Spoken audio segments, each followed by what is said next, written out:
God is about to prosper you in all realms of your reality. Your fruits are about to be fruiting, but God is giving us the codes on how our fruits are about to be fruiting, on how our fruits do fruit. Because we don't know how sometimes, right? You're like, okay, well, how is God going to prosper me? What do I need to do to align with this prosperity? What do I need to do to align with this wealth transfer? And that's why God is sending this to you today.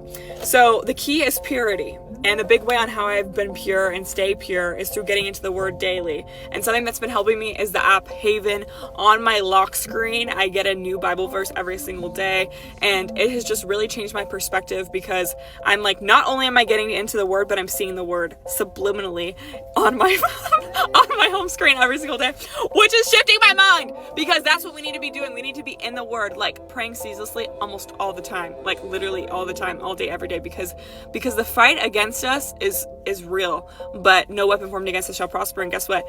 Jesus Christ has already won the war, so they've already lost all the darkness. So anyways, 1000% recommend you guys go check that out and put it. You guys can use the app called Widgets, and that's what I used. And then I synced it with the Haven app, and then I have that Bible verse that will go up every, I'll show you guys how to do it and stuff. So, okay, so much love. So we're going to be talking about how God is literally making us like a new people, like we are made new.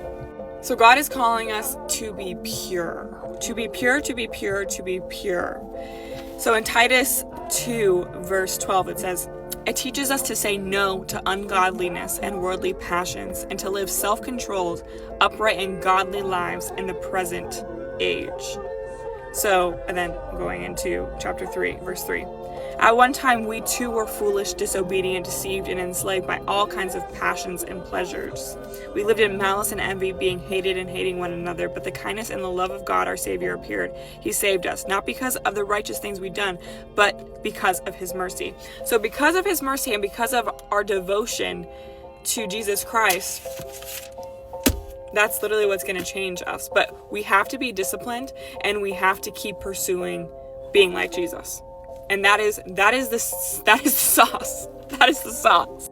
That is how we are prospered, because a man, a woman is what they sow into their life. So when we sow obedience through choosing to be like Jesus, through choosing to be the purest, best version of ourselves, like what does that look like, right?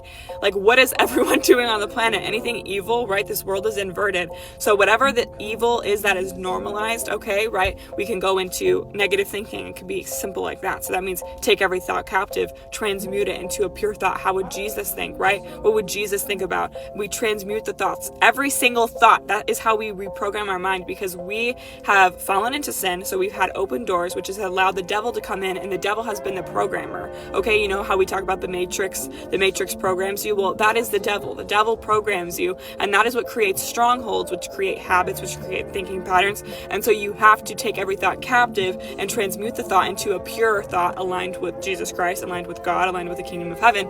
And same thing with what we're speaking, right? We need to hold our tongue. Like the power of life and death is in the tongue. So we need to hold our tongue. What are we saying? Are we speaking life? And so even if you have some kind of authority in some way, like we have to always be speaking life. We're never speaking death. We're always speaking life over our person, speaking life over ourselves, speaking life over our kids, our families, our friends, strangers. Like, yes, we sometimes are angry, but still in a life way we speak. So, and yes, there is righteous anger, but yeah. So the thinking, the speaking. Now, what are you watching? What are you reading? What are you listening to? Because guess what? We've all been in wickedness. Nobody gets a free pass. Not even the most righteous people that walk our planet have gotten a free pass. Every single one of us has been in some kind of wickedness. And so now Jesus Christ has made us new. So now we have to reprogram, because we have free will, and we have to be consciously aware. So what is programming you, right? What are open doors? The negative movie, the horror movies, the sexual movies, the books, the horror books, the sexual books, okay, all of these things, TV shows, music, okay, it's all programming you subliminally through your brain, and you have to be like, okay, no, like, would Jesus do that? Would Jesus watch that? Would Jesus read that? And that is how we prosper. And it's not like we're prospering just like financially, because when you hear prosper, you think financially.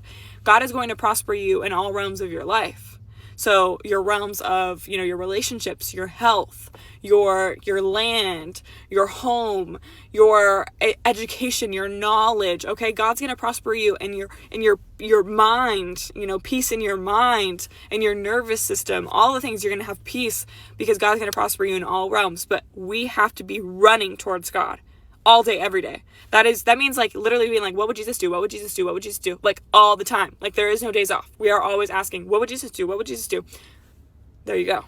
So God is moving, and purify yourself through the strength that Jesus Christ gives you and the free will that we have.